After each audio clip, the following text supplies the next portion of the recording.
Mga kapatid, tayo po ay mag-aaral sa aklat ng unang Tesalonika.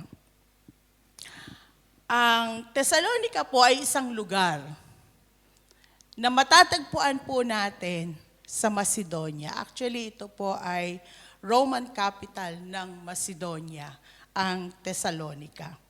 At ang iglesyang ito ay napakabata nung sulatan sila ni Apostol Pablo. At na-establish po ang church na ito during Paul's second missionary journey na matatagpuan po natin sa Acts 17, chapter 17, verse 1 to 9. Naitala po doon ni Lucas ang kasaysayan ng pagkakatatag ng iglesyang ito. At si Pablo ay 3 linggo lang siyang namalagi sa lugar na ito. At doon sa 3 linggo na yon, silang dalawa ni Silas ay sinamantala nila yung pagkakataon na sila ay mangaral, magturo sa mga taga-Tesalonika, sa mga sinagoga nung panahon na yan. Pero nagkaroon ng problema. Nagkaroon ng parang selos yung mga Jewish leader kay Pablo nung panahon na kasi si Pablo, pag siya'y nangangaral, pinupuntahan talaga siya ng mga tao. And every day, merong nadadagdag ng mga bagong mananampalataya habang siya ay nagtuturo sa mga sinagoga. Ang ginawa nito mga Jewish leader na ito ay tinipon nila yung mga, ang sabi nga doon sa Acts chapter 17 tinipon ng mga Jewish leaders na ito yung mga pulubi sa lansangan, yung mga nasa laylayan ng lipunan na mag-aklas laban kay Pablo at kay Silas. At inakusahan sila na, inakusahan si Pablo at si Silas na lumalaban against Caesar. That time, ang emperor ay si Caesar. So, ang tao ay nagrebel against Paul and Silas na naging dahilan para sila ay umalis doon sa lugar na yon at pumunta sa ibang lugar. So, sa ganun nag-spread yung gospel nung time na yon.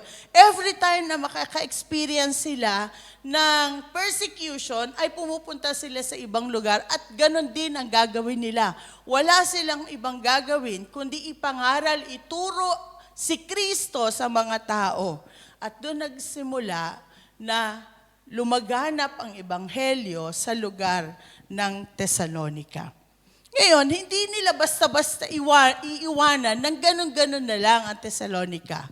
Merong isang bagong mananampalataya nung time na yon, ayon sa aklat ng mga gawa, si Timothy. Si Timothy ay sinend ni Apostol Pablo sa Tesalonika para bantayan, alagaan, i-encourage yung mga bagong mananampalataya sa lugar na yon na magpatuloy sila sa kanilang natutunan mula sa ebanghelyo na itinuro sa kanila ni Apostol Pablo. Sa pagpunta ni Timoteo doon, ay meron siyang 2 natuklasan sa mga mananampalataya sa Tesalonika. To think, 3 weeks lang po yung pamamalagi ni Paul. Imaginein po ninyo, kung doon sa 3 linggo na yon, hindi mo ituturo lahat ni Apostol Pablo, yung dapat matutunan ng mga mananampalataya ng panahon kasi maikli yung panahon. Tayo nga, taon na. Taon-taon na. Ibig sabihin, bumibilang na tayo ng taon. Hindi pa rin sapat yung panahon para maituro mo lahat. Yung mga dapat matutunan ng mga mananampalataya para sila'y magpatuloy. 3 linggo, maikling panahon yon. Pero, sa pagpunta ni Timoteo doon, ay inassess niya yung kalagayan ng church. At sa kanyang pagtingin, meron siyang 2 natuklasan na kalakasan at kahinaan nitong iglesyang ito. Ang unang natuklasan niya, ang report ni Timothy kay Paul na ang Tesalonica, bagamat siya ay bata at pinag-uusig sila, ang totoo, ang unang inusig doon ay si Jason. Yung tao na nagpatuloy kay Paul at kay Silas sa kanilang tahanan. Kinaladkad siya dahil hinahanap nila si Paul at si Silas nung time na yon. Sa kabila ng persecution na kanilang nararanasan, ang sabi ni Timoteo kay Paul, ay nagpapatuloy sila. Nagiging matatag yung kanilang pananampalataya at in-embrace nila yung katuruan na itinuro ni Apostol Pablo sa kanila. Pangalawang report ni Timothy kay Pablo, sa natuklasan niya sa church na ito, sabi niya, may mga bagong mananampalataya na hindi nila fully naiintindihan kung ano ang ibig sabihin ng ethical standard ng gospel. Kaya meron pa rin namumuhay ayon sa laman. Pangalawa, meron silang misunderstanding sa second coming ni Kristo. At ito yung mula dito sa report na ito ni Timothy, kaya sumulat si Apostol Pablo sa iglesia ng Thessalonica. At ano yung kanyang sulat? Ano yung isinulat ni Apostol Pablo sa mga taga-Thessalonica? Kung papansinin po natin, kung meron po kayong dalang Biblia, samahan niyo po ako, i-overview lang po natin ang aklat na ito. Sa headings po ng sulat, ang nakalagay po dyan, mula kina Pablo, Silas, at Timoteo. So maliwanag po na ang sulat na ito ay galing mismo kay Pablo, kay Silas, at kay Timoteo. At isinend nila ito, ang sabi sa verse 1, sa iglesia, sa Thessalonica, mga hinirang ng Diyos Ama, at ng Panginoong Jesucristo. Doon sa address po na yon, maliwanag. Mula kay Pablo, sinend niya sa Thessalonica na ang banggit ni Apostol Pablo, sila'y pinirang ng Diyos at ng ating Panginoong Jesucristo. Ano ang dahilan at nilalaman ng kanyang sulat? Ang sulat ni Apostol Pablo sa mga taga-Thessalonica ay ang malalim na dahilan ay para purihin sila, i-encourage sila, at manatili sila sa kagalakan ng kanilang pananampalataya sa kabila ng pagpupusing na kanilang nararanasan. Buksan po natin ang ating Biblia sa unang Thessalonica, chapter 1, verse 6, na ganito ang ating pong mababasa.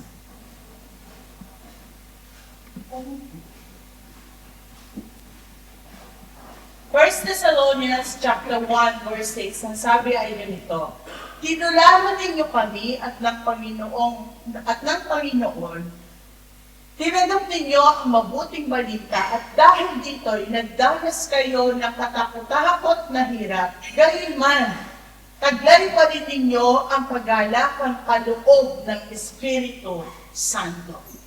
Dito sa pangungusap na ito, bahagi ng sulat ni Apostol Pablo ay in-affirm niya yung mga taga-Thessalonica na sila ay tumulad sa Panginoong Yesus, na tinanggap nila yung mabuting balita na itinuro sa kanila na sa kabila ng sila ay dumadanas ng katakot-takot, yung word, no? Katakot-takot na pagsubok, ay meron pa rin silang kagalakan na magpatuloy dahil sa banal na Espiritu. Pangalawa ay meron po tayong mababasa doon sa chapter 2, verse 13 to 15, na nais ko pong basahin.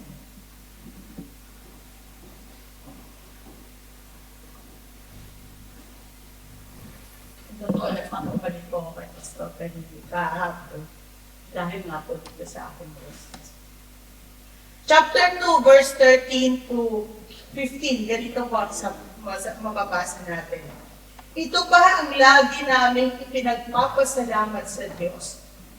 Nang ipangalan namin sa inyo ang kanyang salita, tinanggap ninyo ito bilang tunay na salita ng Diyos at hindi ng tao. Ano pat ang bisa nito'y nakikita sa buhay ninyong mga sumasampalataya. Ang pangyayari sa inyo, mga kapatid, ay tulad ng nangyari sa mga iglesia ng Diyos sa Judea, sa mga naroroong mananampalataya kay Kristo Jesus. Inusig kayo ng inyong mga kababayan tulad ng mga taga-Judea na inusig ng kanyang kapwa Hudyo. Sipin po ninyo, no? Inaffirm ni Apostol Pablo ang iglesia ito na yung mensahe ni Kristo na dinala sa kanila ay tinanggap nila, hindi mula sa tao, kundi mula sa Diyos mismo. Kaya nga ang sabi ni Apostol Pablo sa kanila, sa kabila na kayo dumadanas ng pagsubok, ay niyakap ninyo yung inyong pananampalataya sa Diyos at sa ating Panginoong Jesucristo. Doon sa chapter 3, verse 2 and verse 3, ganito po ang ating mababasa. At subuin, ilin po natin. So dahil dito, makikita po natin yung affirmation ni Apostol Pablo na yung tinanggap nilang aral ay hindi lamang galing sa Kanya, kundi galing sa Diyos mismo yung tinanggap nilang aral. Kaya sila'y nagpapatuloy sa kanilang paglilingkod at sa kanilang pananampalataya.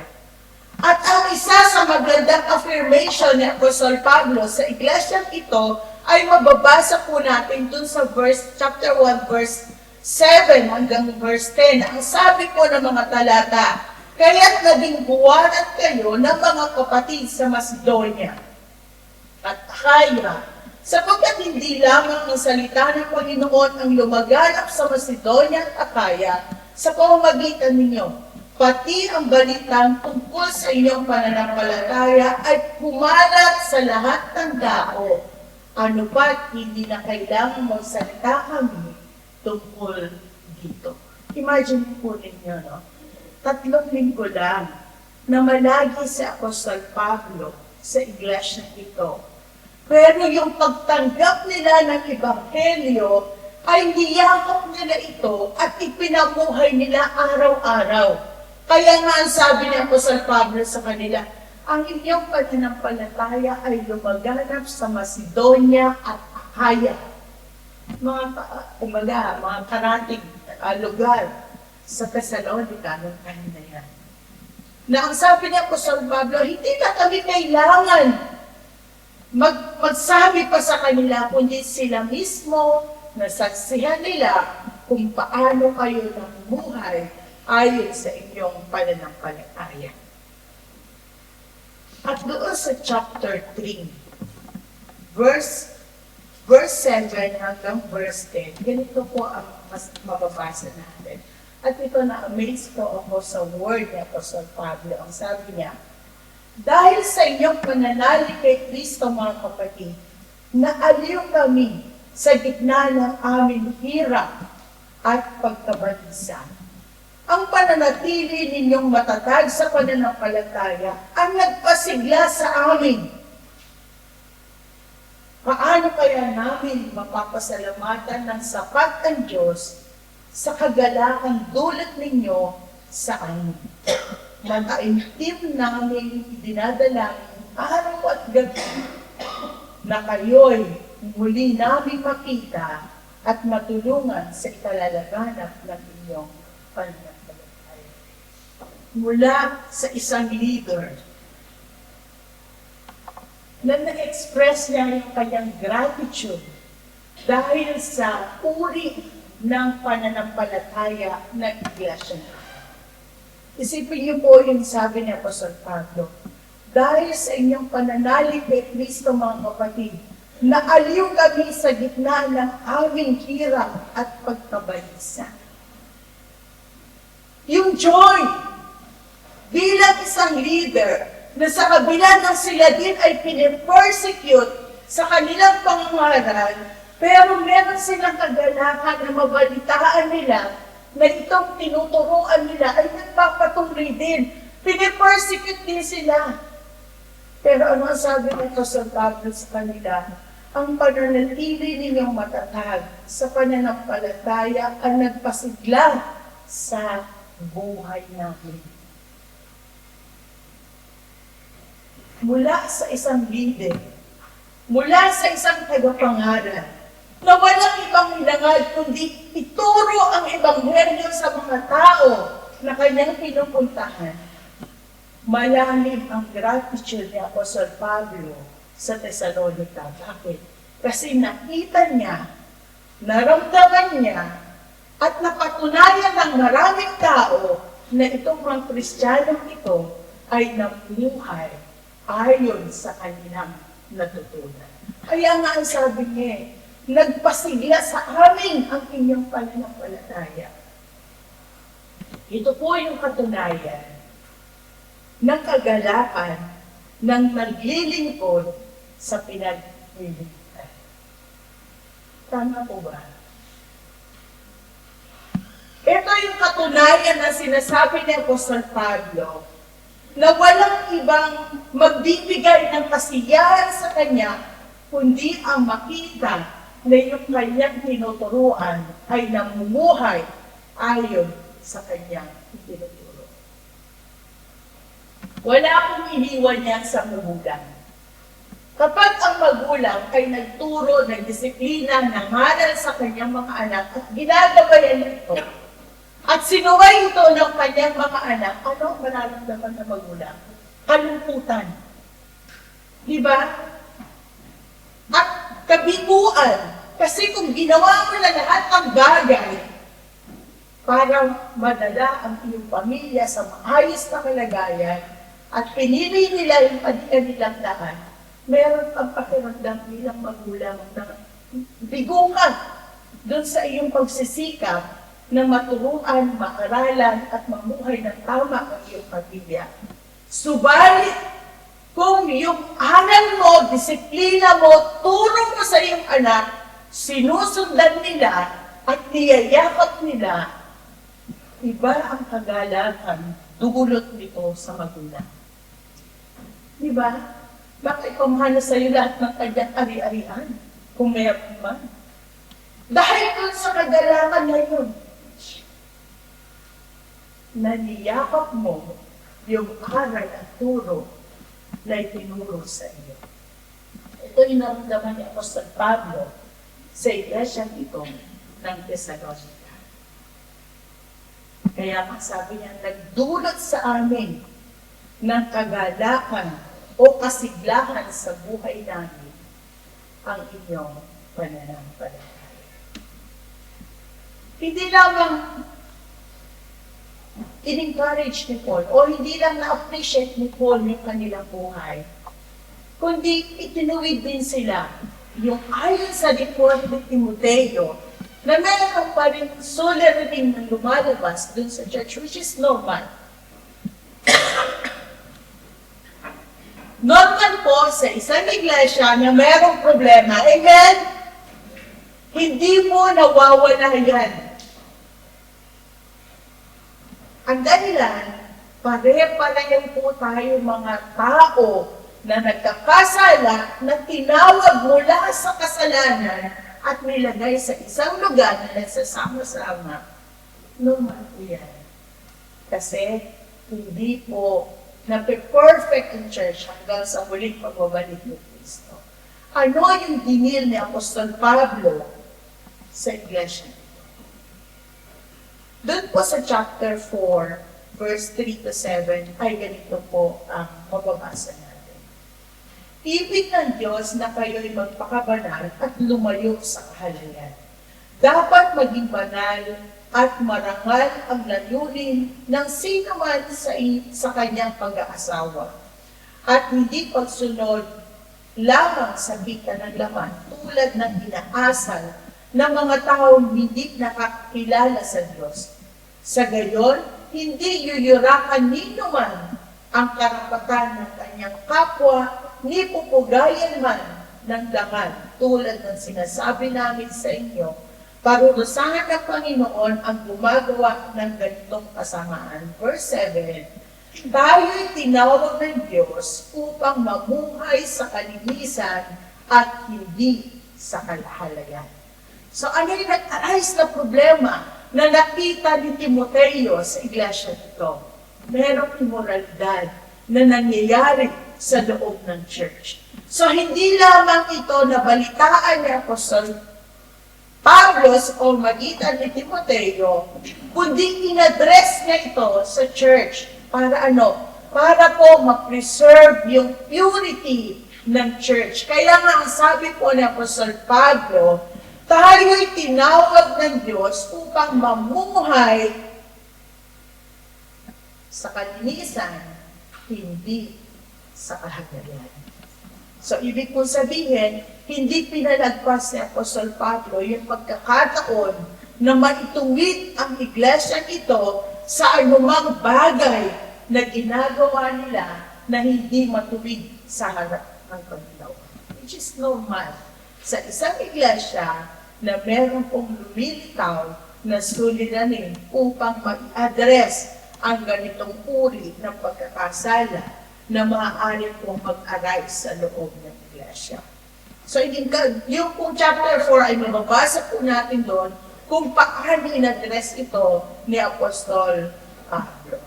Pang-apat, meron po silang maling pagkaunawa tungkol po sa second coming ng ating Panginoong Jesucristo. At ito yung in-address din ng Apostol Pablo sa mga taga-Thessalonica. Ano ang sabi niya? Chapter 5, ang sabi niya, hindi na kailangan isulat ko pa sa inyo kung kailan magaganap ang mga bagay na ito. Sabi niya, sapagkat alam ninyo na ang pagdating ng araw ng Panginoon ay tulad ng isang magnanakaw. So, hindi ko po alam yung lalim nung suliranin ito tungkol sa second coming. Hindi ko po na-check kung ano yung pagkaunawa ng iglesia ito tungkol sa second coming. Pero, itinuro sa kanila ni Apostol Pablo na kaya kailangan natin yakapin ang aral at turo ng ating Panginoong Jesucristo hanggang sa kanyang muling pagbabalik. Diba? Doon sa chapter 1, nabanggit po niya yun. Hanggang sa kanyang muling pagbabalik. So, doon pa lamang sa unang iglesia, sa iglesia sa Thessalonica, ay itinuro na ni Apostol Pablo ang tungkol sa muling pagbabalik ng ating Panginoon. At very detailed po yung kanyang pagtuturo sa chapter 5 kung paano yung paraan ng muling pagbabalik ng ating Panginoon. At hindi po natin pag-usapan yung mga bagay na yun. Pero in-address po ito ni Apostol Pablo sa iglesia ito na ganito, sa ganitong paraan, magyayari ang mga bagay na ito. Pero ang ina-assure ni Apostol Pablo, yung pagpapatuloy nila sa kanilang pananampalataya hanggang sa muling pagbabalik ng ating Panginoong Jesucristo. Na siya din naman pong hinihintay natin hanggang sa kasalukuyang panahon. Pero, guys, ko po kayo dalhin yun sa farewell na pananalita ni Apostol Pablo sa mga taga-Thessalonica. Chapter 5, verse 16 to 18. Ano ang sinasabi niya sa mga salitang ito? Sabi niya, magalak kayo lagi, maging matyaga sa pananalangin, ipagpasalamat ninyo sa pangalan ni Kristo Jesus ang lahat ng pamilyan, sapagkat yaon ang ibig ng Diyos. Ito po ay huling tagubilin ni Apostol Pablo sa iglesia. Anong sabi niya? Magalak kayo lang. Na sa kabila ng mga bagay na inyong nararanasan, pagalak kayo sapagkat meron tayong hope na hinihintay yung muling pagbabalik ni Kristo. Maging matyaga kayo sa pananalangin. Bakit po? Kasi ito yung magdudulot sa atin ng assurance na sa ating pananalangin, meron tayong connection sa Diyos. Na anuman yung nararanasan natin, konektado tayo sa Diyos.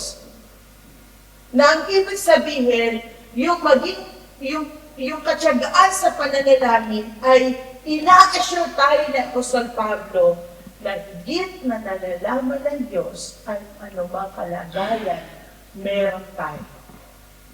Meron pong hangganan yung nakikita natin. Meron hangganan yung nalalaman natin. Pero alam ng Diyos kung ano yung mangyayari sa atin ngayon, sa hinaharap at sa susunod na mga panahon pa ng ating buhay. Kaya ang sabi ng Apostol Pablo sa mga taga-Thessalonica, maging matyaga kayo sa pananalangin. At pangatlo, sabi niya, ipagpasalamat ninyo sa pangalan ni Kristo Jesus ang lahat ng pangyayari sapagkat yaon ang ibig ng Diyos. Be thankful. Whatever happened, ano man yung mangyari sa atin, maging mapagpasalamat tayo. Mga kapatid, ito yung mga tagbilid ng Apostol Pablo sa Iglesia. Ako'y naniniwala, tayo bilang batang mga mananampalataya na nabubuhay sa kasalukuyang panahon, na marami tayong hinaharap araw-araw sa ating buhay. Katulad ng Iglesia sa Thessalonica, hinarap nila yung pagsubok ng buhay ng kanilang pananampalataya na meron pong kagalakan at nagpapatuloy sila anuman yung danasin ng kanilang buhay. Nagpapatuloy sila sa kanilang pananampalataya at hindi nila kailanman iniwan yung kanilang pananampalataya dahil lamang kinakaladkad sila sa mga lansangan dahil sa kanilang pananampalataya. Manapa, naging daan yung pagsubok, yung persecution na kanilang nararanasan para may spread ng gospel sa kanilang panahon. Mga kapatid, hindi po natin na-experience yan.